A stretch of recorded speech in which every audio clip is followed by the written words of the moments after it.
বিশ্বের সবচেয়ে ক্ষুদ্রতম পাখি হলো হামিংবার্ড। মানুষ এই পাখিটি সম্পর্কে যতই জানতে পারে ততই যেন বিস্ময় বাড়তে থাকে।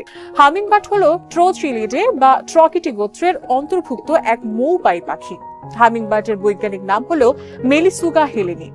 এই পাখিগুলোর রক্ত হয় উষ্ণ। আমাদের পৃথিবীতে প্রায় ৩০০ প্রকারেরও বেশি প্রজাতির হামিংবার্ড রয়েছে। অন্য পাখিদের চেয়ে হামিংবার্ডের অদ্বিতীয় বৈশিষ্ট্যগুলো হলো ঝকঝকে রং, পাখনা এবং দ্রুতগতি। নামকরণের ক্ষেত্রেও এই পাখির আছে মজার এই গল্প।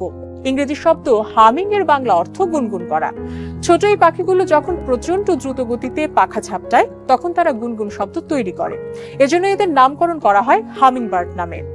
আবার আকারে এই পাখিগুলো প্রায় ২ থেকে ২.৪ ইঞ্চির হয়ে থাকে। আবার দৈর্ঘ্যে এরা ৫ থেকে ৬ সেন্টিমিটার পর্যন্ত হয়। আর এ কারণে হামিংবার্ডকে বিশ্বের সবচেয়ে ক্ষুদ্রতম পাখি হিসেবে মানা হয়। আপনি জানলে অবাক হবেন যে এই পাখিগুলো এতই ক্ষুদ্র যে এরা আমাদের আঙ্গুলের ফাঁকা দিয়ে পালিয়ে যেতে সক্ষম। পুরুষ এবং স্ত্রী জাতিভেদে হামিংবার্ড আলাদা বৈশিষ্ট্যের অধিকারী। যেমন পুরুষ পাখির লোম সবুজ বর্ণের হয়, এদের পাখার উপর দিকে নীল বর্ণের এবং নিচে দিকে ধূসর সাদা বর্ণের হয়ে থাকে। অন্যদিকে স্ত্রী জাতের হামিংবার্ড পাখির গায়ের রং নীলচে সবুজ রঙের হয়।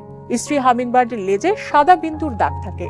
এই পাখিগুলো এত দ্রুত চলাফেরা করে যে উড়ন্ত অবস্থায় এদের আপনি ঝাপসা দেখবেন, কেননা এরা প্রতি সেকেন্ডে ১২ থেকে ৯০ বার পাখা ঝাপটাতে পারে।